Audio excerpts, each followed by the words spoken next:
Bonjour à tous. Coup de projecteur dans l'Église du Monde sur la Bosnie-Herzégovine où des manifestations se déroulent depuis plusieurs semaines. Des manifestations de grande ampleur. On n'en avait pas vu de telles depuis 20 ans. Alors face à un taux de chômage record de 44%, les citoyens de toutes les communautés sont côte à côte dans la rue pour demander des changements politiques et sociaux. Peut-on parler d'un printemps bosnien? Quelle issue possible?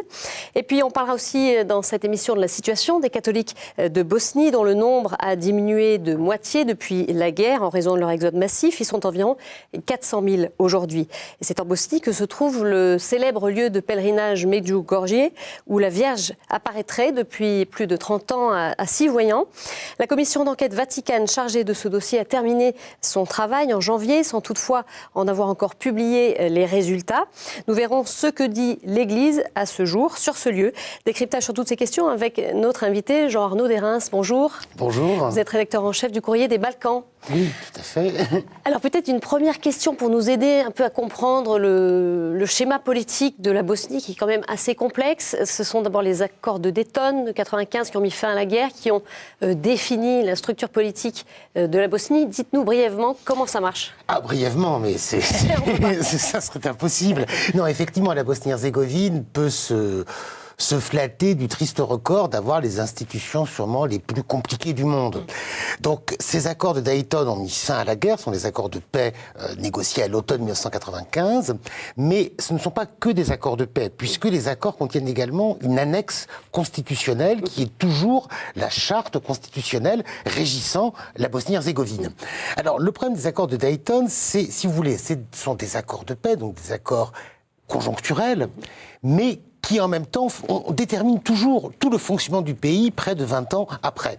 Alors ces accords prévoient que la Bosnie-Herzégovine, pour faire court, est un État, mais un État divisé en deux entités, la Fédération croato-bosniaque de Bosnie-Herzégovine et la République serbe, la Republika Srpska de Bosnie-Herzégovine. Cette Republika Srpska elle-même a un fonctionnement centralisé et unitaire, tandis que la Fédération, pour sa part, est divisée en 10 cantons. Il faut savoir que chacun de ces cantons, tantôt à prédominance croate, tantôt à prédominance bosniaque, a son propre gouvernement, ce qui veut dire que des compétences très importantes dans les domaines sociaux, économiques, mais également la justice ou la police dépendent des cantons. D'accord. Mais il y a un pouvoir central ? Extrêmement faible. Ouais. Vous avez, la Bosnie a sûrement aussi le plus grand nombre de ministres, puisqu'on compte à peu près 160 ministres dans le pays, puisque chaque canton a ses différents ministres. 160 ministres, plusieurs centaines, plusieurs milliers, excusez-moi, de députés aux différentes assemblées, des deux entités, de l'État central, des cantons. Vous pouvez multiplier ça aussi, bien sûr, par un grand nombre de secrétaires, de chauffeurs de ministres et d'assistants, enfin tout ce qui va avec. La Bosnie, qui est un pays très pauvre, comme vous l'avez rappelé, confronté à une crise économique structurelle ou à un déclin structurel économique structurelle qu'a aggravé le processus de privatisation et tout ce que le pays a connu depuis la fin de la guerre.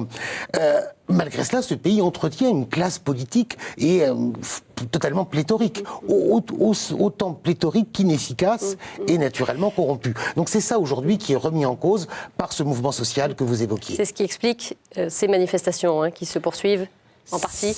Alors c'est la raison première. C'est ces dysfonctionnements. Ces dysfonctionnements de l'État, cette image d'une classe politique irresponsable, je crois que c'est le mot peut-être le plus fort, le plus important. L'irresponsabilité totale de gens qui profitent du système et qui n'ont bien évidemment aucune envie de changer ce système, que ces politiciens se présentent, soient issus de n'importe laquelle des trois communautés principales du pays, ou se présentent avec n'importe quelle étiquette politique, peu importe. Les intérêts, en réalité, sont convergents pour maintenir ce statu quo qui est très avantageux pour cette classe politique. Donc, dans les motivations de l'explosion de colère qui embrase le pays depuis le début du mois de février... On peut parler d'embrasement ?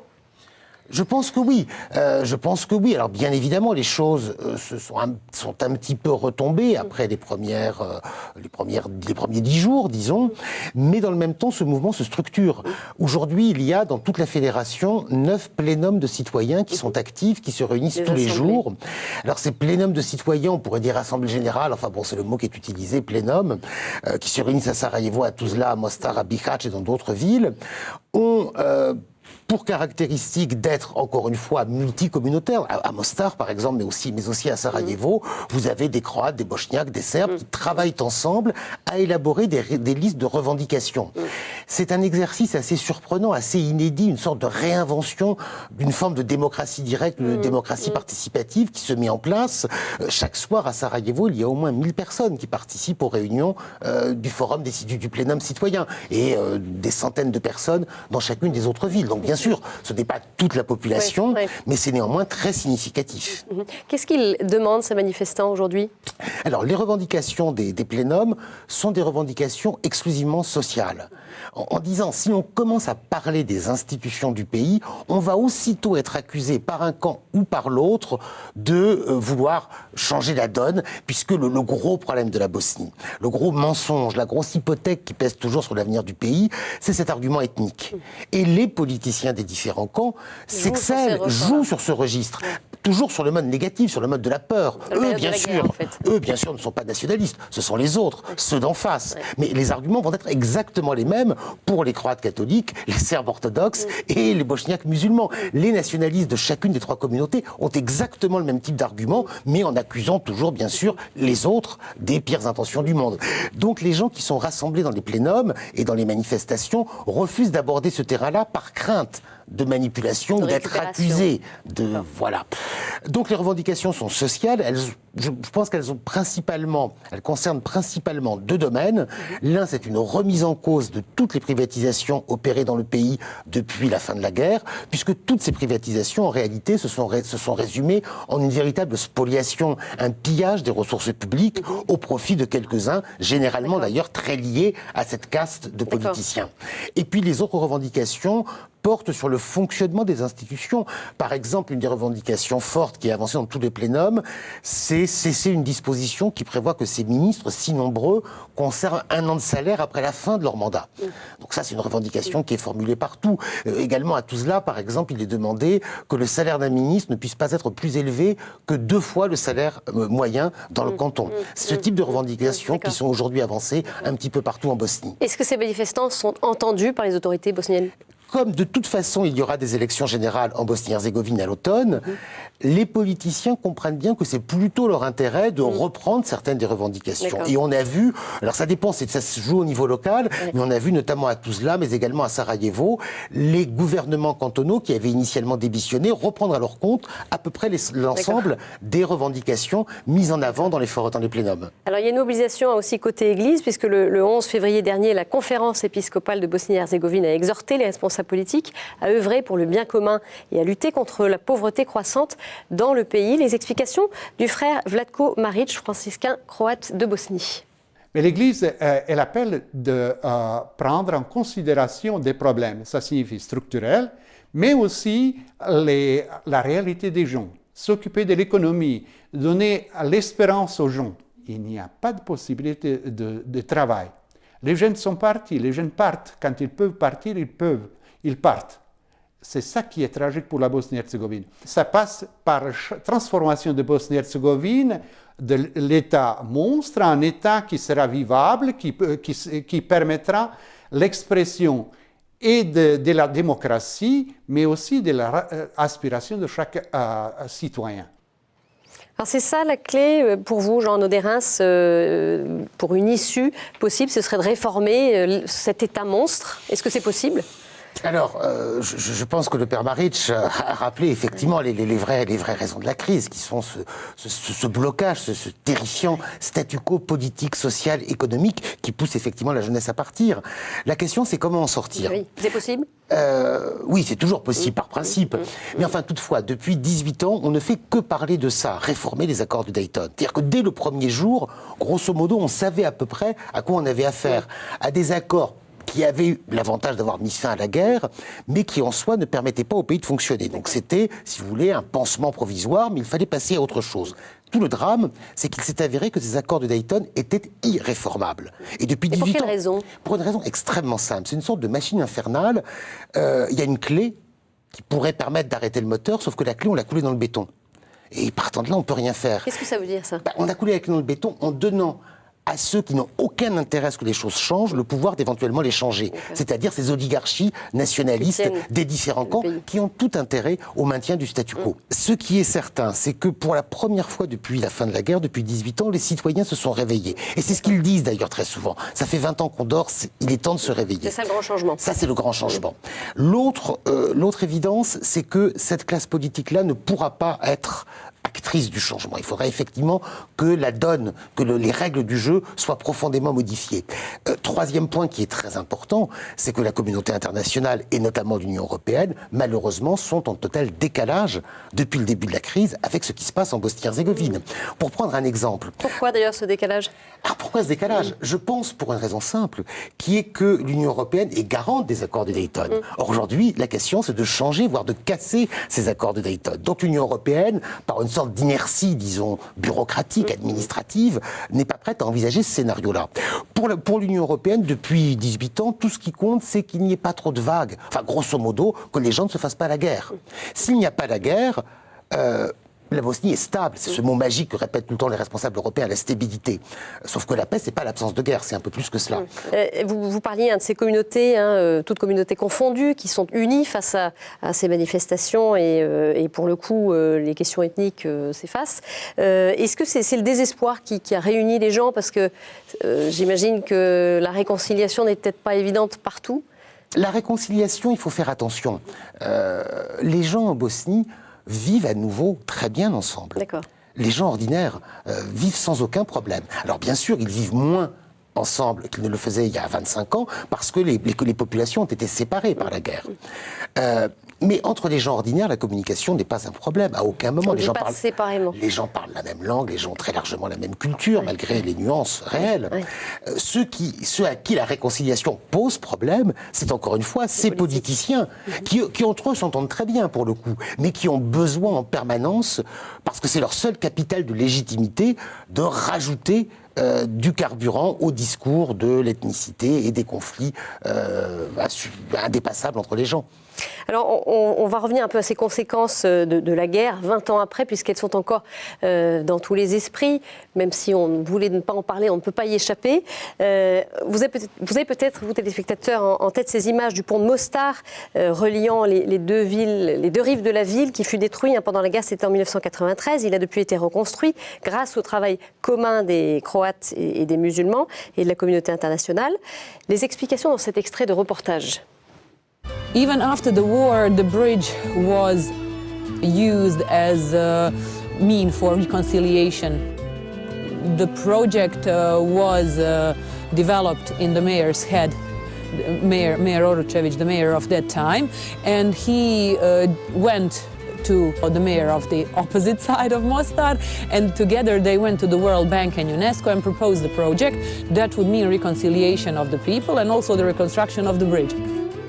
So as the contractors, they had the company from Turkey, from Croatia, from France. It was a mixture of all neighbors and all the people who actually lived in Mostar. So in that manner, it a little bit put them to work together, again. So just to show that it's possible, that we lived together for centuries and we should continue to live together also now. Une reconstruction qui se fait petit à petit, on l'entend bien. 20 ans après, les cicatrices de la guerre, elles sont quand même encore très visibles, dans les impacts de balles sur des maisons, des immeubles qui ne sont pas reconstruits. C'est votre regard. Voilà. Est-ce qu'il y a une certaine lenteur ? Pourquoi est-ce que... Moi, ça m'a un peu surprise parce que j'ai parlé avec différentes personnes sur... Voilà, c'est 20 ans après. On a envie de dire c'est derrière nous, mais on sent quand même que... Voilà, on ne peut pas faire l'économie de parler de la guerre, de ses conséquences. Oui, la reconstruction matérielle, celle des immeubles, elle est à peu près achevée. Enfin, bien sûr, il y a toujours des maisons détruites dans certaines régions, notamment dans les zones rurales. Enfin, fondamentalement, quand il s'agit des villes, non, c'est achevé à 98%. Et vous avez raison de souligner ce problème de temporalité. 20 ans après la fin de la guerre, enfin on pourrait rapprocher ça à la France. On serait en 1965, 20 ans après 1945. C'est énorme. Alors pourquoi est-ce qu'on continue à parler de la guerre ? Je pense pour deux raisons. Deux raisons. La première, c'est que c'est encore une fois les accords de Dayton. C'est-à-dire, toutes ces institutions, le pays vit toujours dans ces institutions provisoire, dans ce provisoire d'après-guerre qui s'est révélé indépassable, enfin qui s'est inscrit dans la durée. Ça fige les choses. Ça fige les choses, ça fige les discours politiques qui continuent en permanence à faire référence à la guerre, et donc bien évidemment, ça mobilise les gens, parce que quand on vous répète ça à la télévision ou dans les meetings politiques, il y a bien un moment où vous rentrez dans cette logique d'argument. Mais est-ce que les gens n'ont pas envie de dépasser ça Bien évidemment, bien évidemment. Alors, ils ont envie de dépasser ça. Dans le même temps, si on rappelle à quelqu'un la perte des êtres chers, les souffrances qu'il a endurées, ça va marcher, entre guillemets, naturellement. Mais après, oui, les gens ont envie de le dépasser. L'autre raison, en plus des accords de Dayton, et je vais être assez dur je dirais pour nous, les journalistes, c'est peut-être le regard international sur la Bosnie, où on continue en permanence à voir ce pays comme un pays en guerre ou en immédiate après-guerre. En regardant, en considérant donc ses habitants comme des victimes, alors que je crois que c'est ce regard qui finit par poser problème. Alors pourquoi est-ce qu'on a toujours besoin de porter ce regard-là sur la Bosnie? Là, il faudrait l'analyser, c'est assez compliqué. Je crois que ce regard compatissant au sens le moins noble du terme, c'est aussi une conséquence de l'irresponsabilité politique de la communauté internationale durant la guerre. D'une communauté internationale qui aurait pu empêcher la guerre, qui ne l'a pas fait. Alors, on va évoquer précisément la situation des catholiques, puisque cette guerre a eu des conséquences sur la communauté catholique, entraînant un exode massif. Ils étaient 820 000 environ avant la guerre, ils sont aujourd'hui autour de 400 000.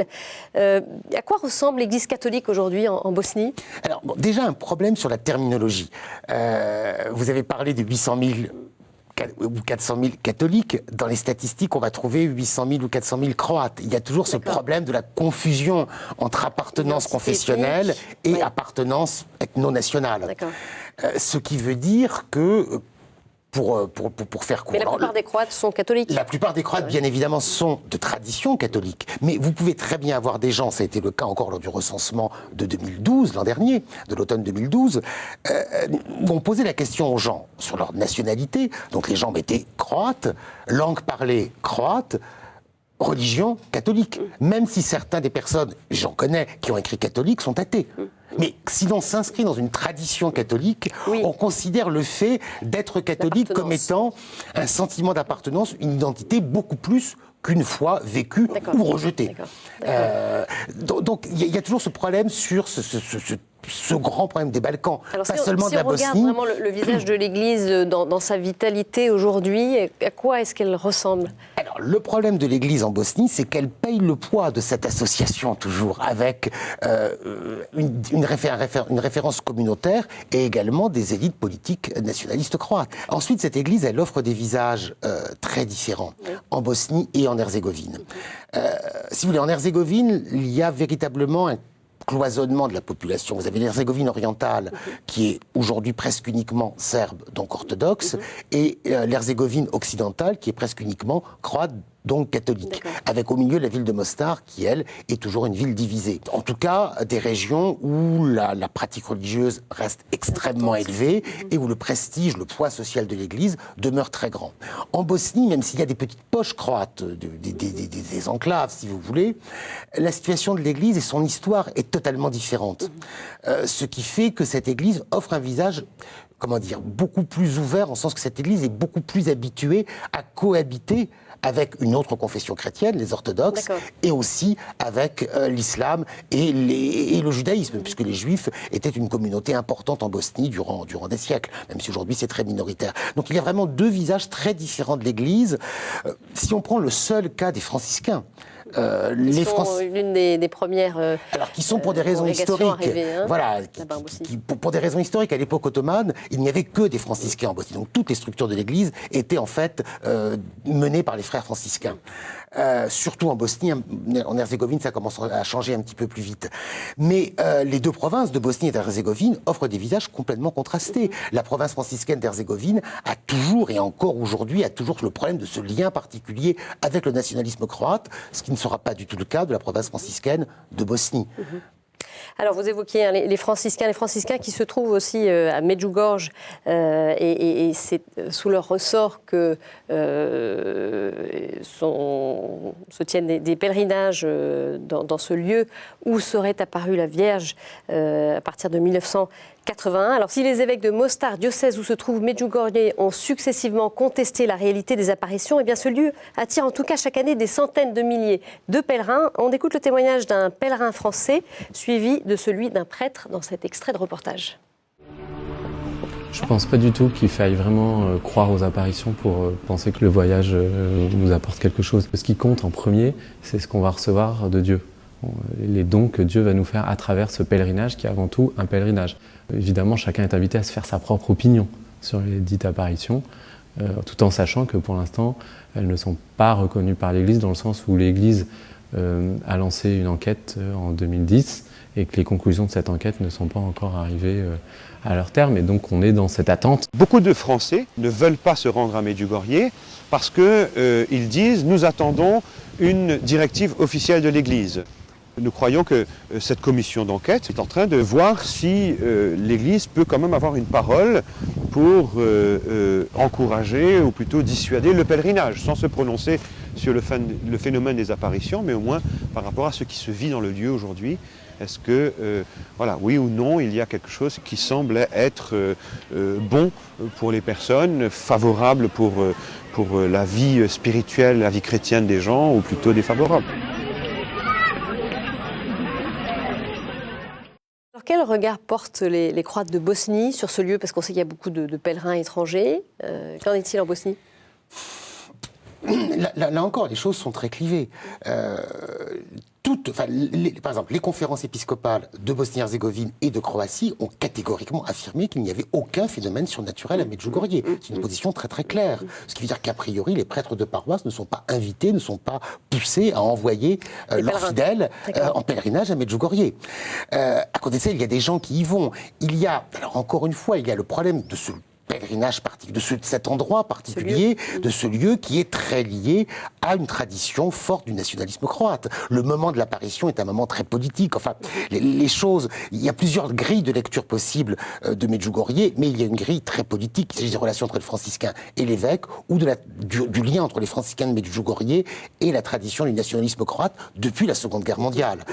Donc les regards qui vont être portés sur Medjugorje seront très différents selon les personnes et les endroits. Alors justement, que dit l'Église sur Medjugorje? Nous avons posé la question par téléphone à Joachim Boufflet, historien de la spiritualité, auteur de plusieurs ouvrages sur ce lieu. L'Église est très claire. Les deux évêques successifs du lieu se sont prononcés contre, de façon catégorique, en fonction de en vertu de leur pouvoir ordinaire du lieu. Il y a eu des groupes de pression qui ont fait appel au Vatican. Le Vatican a décidé donc d'instituer cette commission dont les résultats ne sont encore pas connus. Et elle devait déjà donner ses conclusions il y a 1 an. Et puis visiblement il y a beaucoup de tensions dans la commission, d'après ce que je sais. Et donc ils ne sont pas tout à fait d'accord. Il ne faut pas attendre du Vatican, de la Congrégation pour la doctrine de la foi, qu'elle se prononce sous la forme d'un jugement. Elle fera simplement la lumière. Il appartient à l'évêque et à l'évêque seul de prononcer sur un fait d'apparition se déroulant dans son diocèse. Je pense qu'il y a eu un événement au départ qui a été détourné par les franciscains et qui a été utilisé, manipulé à des fins financières, politiques, etc. Et ça explique que les politiques ont pris position pour Medjugorje. Quel est selon vous le défi pour l'avenir des catholiques? Très rapidement, justement réussir à sortir, à casser ce lien avec l'appartenance ethno-nationale. Et c'est vrai, pour le coup, le défi est le même pour les catholiques et pour les orthodoxes, pour toutes les communautés. Et je crois que ça, c'est un des grands drames des Balkans. Il faudrait parvenir à dissocier ces deux phénomènes pour que l'on puisse être croate et ensuite catholique, athée, ou bien se convertir à la religion à laquelle on voudrait se convertir. Mais qu'il n'y ait plus ce lien. C'est possible d'arriver à ça? Aujourd'hui, c'est encore très difficile, mais je crois que c'est une voie essentielle pour l'avenir du catholicisme en Croatie et en Bosnie-Herzégovine pour se libérer finalement du poids de cet ancrage communautaire. Merci beaucoup Jean-Arnaud Derens pour votre décryptage sur la situation en Bosnie que nous allons bien sûr suivre au cours des prochaines semaines. Merci à Karine Mander et André Bossurois pour leurs images. Vous pouvez retrouver bien sûr cette émission Église du Monde sur notre site ktotv.com. Très bonne semaine à tous. Au revoir.